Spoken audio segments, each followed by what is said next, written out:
I'm gonna go ahead and start it. Make sure it focuses. All right, y'all are good to go. What's going on? What's up? How are you? Doing good. What's your name? Ben. Ben, I'm Tyler. Nice to meet you, man. Nice to meet you. Ben, welcome in. So how'd you hear about us? What brought you in today? I had a good friend that told me that y'all helped him out. So Okay, what's his name? Did he work with me or? yeah, he worked with you. His name's Brady. Oh, awesome. Oh yeah, I remember Brady. Yeah, he's a great guy. Man. How's he doing? And he's same old, same old. Yeah, just doing his thing. Uh-huh. All right. Well, man, what you got? What you got going on? All right. Well, I really got 2 or 3 main goals that I want to try to accomplish or move forward to try to get accomplished eventually. I'm really wanting to start family planning. Okay. Want to have a family within next 2 or 3 years, 3 at the most. So getting money set aside for college or whatever expenses may come with kids. Okay. So you're thinking more further down the line, like towards kids and everything like that. Yeah. Do you see yourself like whenever you start to be with someone else, or do you see yourself staying where you are, or getting a new home, like moving into a bigger house, staying where you are? Like, kind of tell me what you think about that. Honestly, I kind of enjoy the life I have right now. I don't really want to change too much. Okay. I've got a house in Florida and I've got my house in Colorado, so I've got 2. So I want to keep both of those. I really don't want to change too much, lifestyle wise, other than, get my debts paid off, would be another goal. But yeah. And when you say debts, kind of tell me more what you're talking about. Like, are you talking about your mortgages on the houses, or do you have other outstanding debts? Not particularly the mortgages on the houses, but I got a little bit of credit card debt that I want to get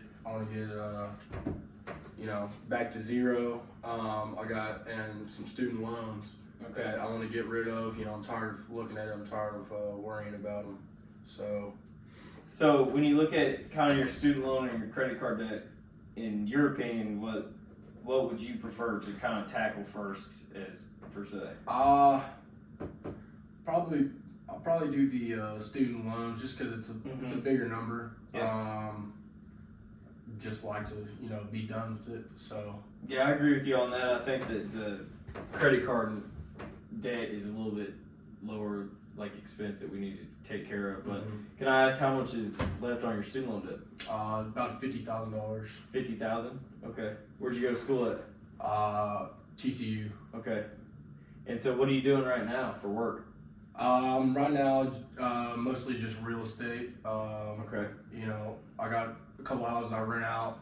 A couple in Florida, a couple in Colorado. That my main consume most of my time right now. So really just working on that. I'm making decent money right now. So again, I don't really want to do anything too dramatic. But the goals of getting those debts paid off, and then start thinking about what I need to put aside for a family in the future. Okay. So whenever you say that you have a few rental houses in Florida and Colorado, are those under your name, or are you working for a company that owns those, or like, are you paying for them, or are you just managing the property, or how does it work? Yeah, so I'm basically like a leasing agent for them. Okay. And I go out and find them for the company, and I get a cut. So they're not in my name. Okay, so you're kind of as a middleman in this sense, I guess. So the liability really isn't on you on the home. Right. You just go out and pretty much find a client to live at the Right. house. Exactly. Okay, all right. So you're doing that just in Colorado and Florida? Yeah. Okay, and you're doing pretty well, I imagine, for yourself if you got 2 houses. Yeah, so I've got a couple in around each house in each state. So whenever you go back and forth between your 2 houses, one in Florida, one in Colorado, what's kind of the time frame? Were you living in one for an extended period of time, or are you back and forth pretty common? I'm back and forth a lot. You're back and forth a lot? Yeah, a lot of traveling. Yeah. It's probably split pretty evenly. Yeah. So what do you think? What would you say is your average time span you'd spend in one place, going back and forth to the other?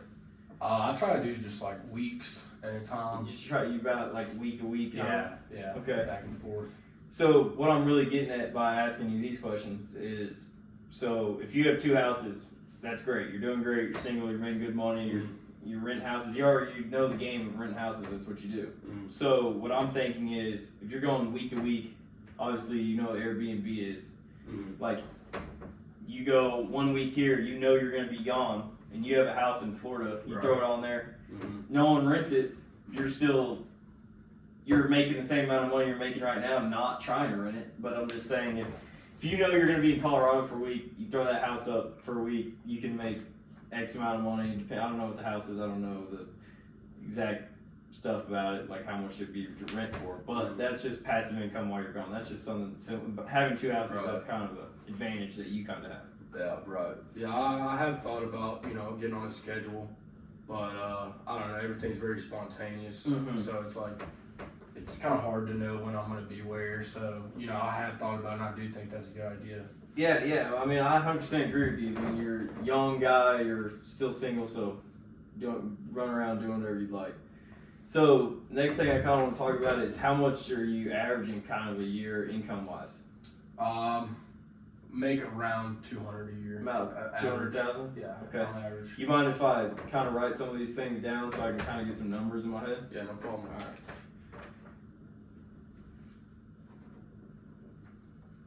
Okay, so you're making about $200,000 a year. We'll just say that that's an average.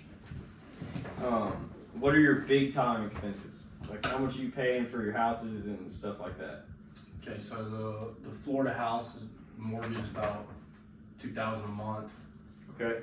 And then the Colorado is about the same. I think it's a little cheaper. I think it's $1,800 a month. Okay.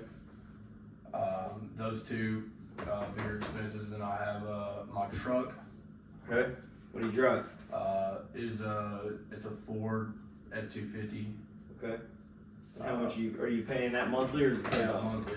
That truck's about $750 a month. Okay. Do you know how many months you have left? Do you have more than a year left on the truck? Yeah, probably. You do. I'm not really totally sure, but okay. I'm just trying to think for short term, like as we come into the next year, what I'm really trying to do with this is I'm just kind of trying to set you up with, best way to describe it, I guess, is just for a budget kind of yearly for, I know it's the first time we've met, but looking into the next year kind of with what you got, I'm just trying to set you up so just looking forward, we can kind of have a good guide on, what me and you were both trying to accomplish together here.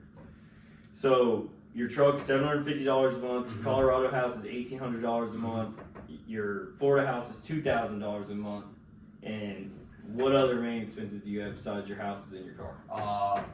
My Tesla and my boat. Okay, you have a Tesla as well. Okay. That's about $900 a month. I like to use it to go back and forth. Trying to save money on flying, but who knows if it actually does save me money. So yeah, Tesla, and then I got a boat too. Okay. And how much is the boat running? Like $500 a month. It's not it's not anything crazy. Just a little fishing boat. Okay. I'm gonna throw this in the calculator real quick, and Okay. I'm gonna get kind of an idea of what you're spending every year on all these expenses. I imagine all these expenses are, or are you planning to pay them within the next 12 months? I imagine. Yeah. I kind of just pay everything monthly, but there's not much budgeting or planning.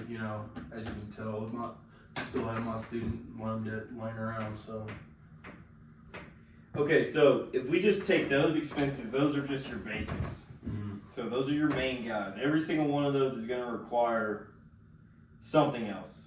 Home insurance, whatever insurance you want to buy.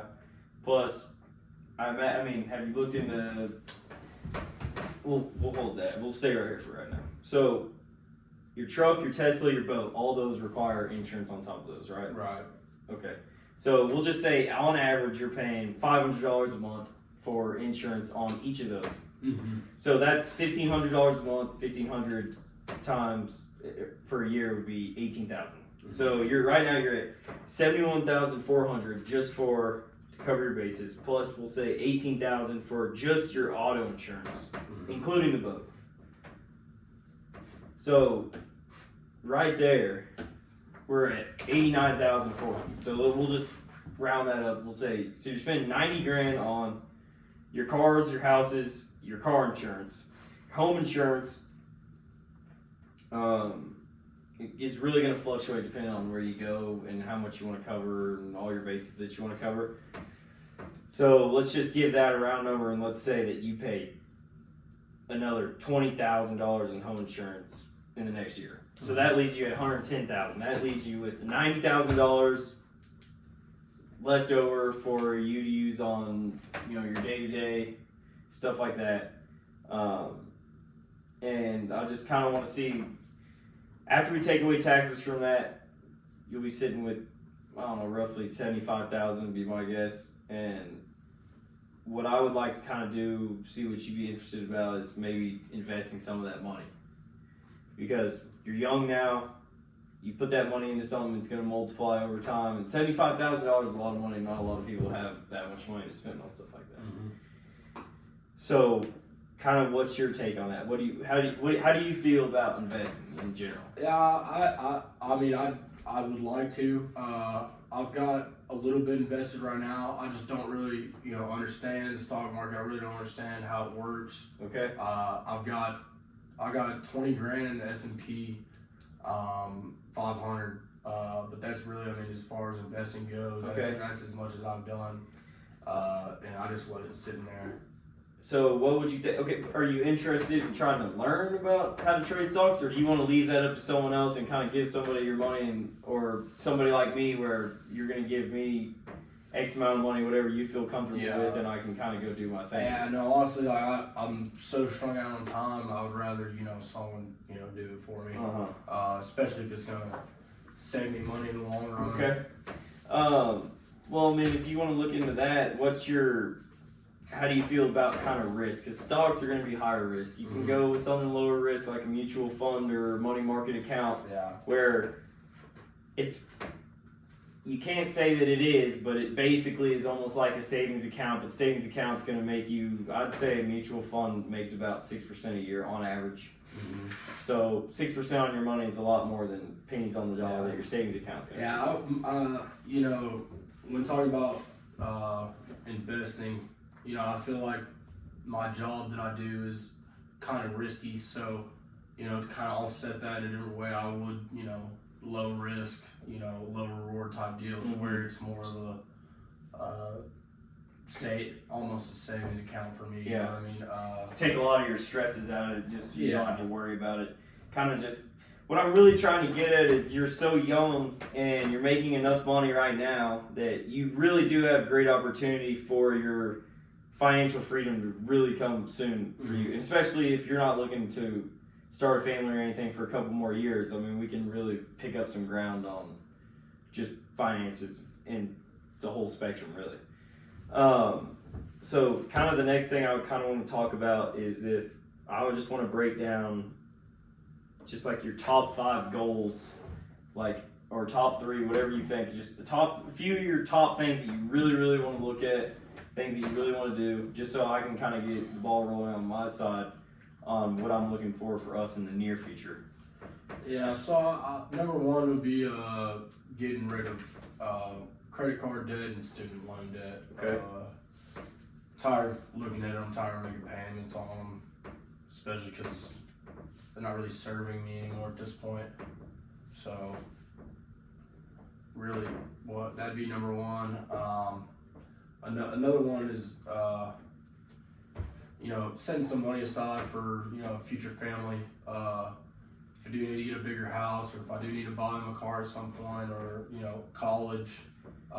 Yes, kids are really expensive, so I'd like to, have maybe a little account just for future children or a little something somewhere, so where that I'll have some put away for whenever that time comes. Okay.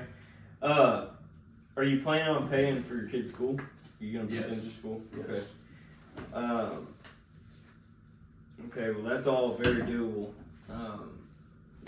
Just give me kind of some more of what you're thinking here. Just give me a couple more things so I can. Well, I'd like to do something with the money in my savings account. Okay. It's really just sitting there. So like kind of like your recommendation of those money market accounts, or whatever you want to do with to where I don't have them just sitting there losing value, to where it's somewhere doing something for me. Mhm. So.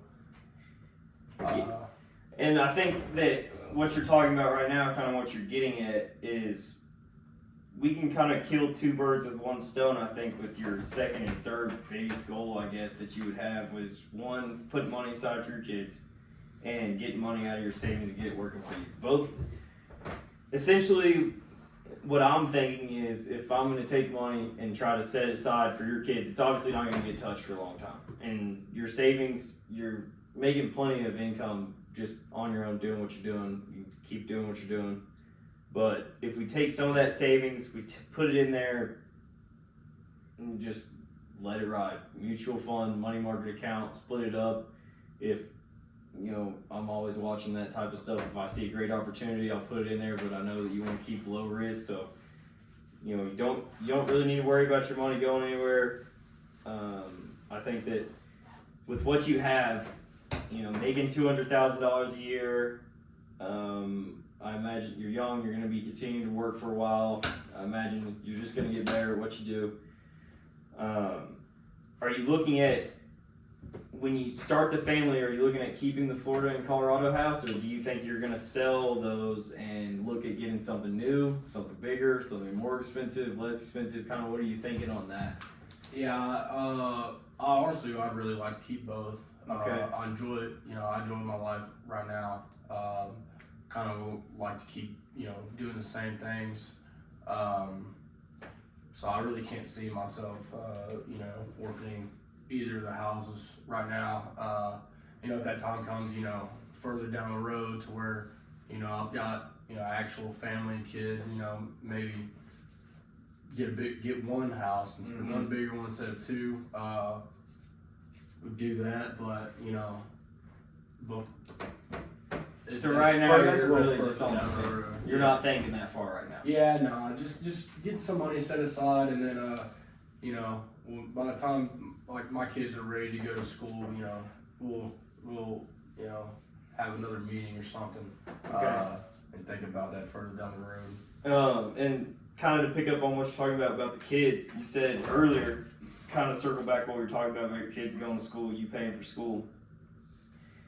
What kind of level, I know all universities and education is a degree, but there's a big difference between going to Texas Tech and going to Stanford. Right. Just money-wise for you, if you're paying for it. Mm-hmm. What do you think on that? Are you thinking you're trying to send your kids to some big-time school and pay a bunch of money, which you can do it. You can make it happen.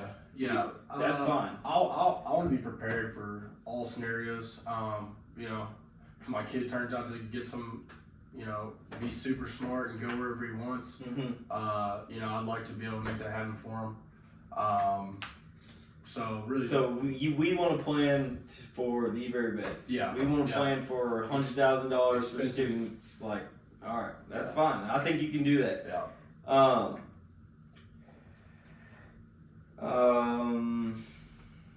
Something else that I really wanted to talk about was,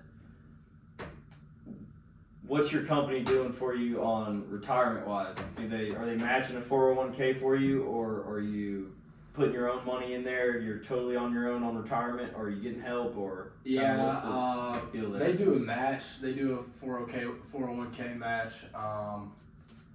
I've yet to do it because I don't really know anything. I'm not really sure, what I mean. So it's like, it seems like I'm out of money when I put it away with them. So I just never had really taken advantage of it. kind of just wanted to know what it's all about, you know. Uh-huh. So no, I haven't, you know, made any contributions or anything retirement wise. Okay. I think just the best thing you can kind of do with that would just be to match whatever your employer says that they'll match. Go with the maximum, whatever it is. And then just after kind of briefly talking to you, you have a lot of opportunity here, so I'm really excited to see what we can kind of do together. But, Mhm. you know, I'm glad we covered our bases, and, you know, I feel pretty confident about what we could do together. So Yes, sir. I appreciate you coming in, man. I look forward to working with No, you. thank you. I Yes, sir. appreciate it.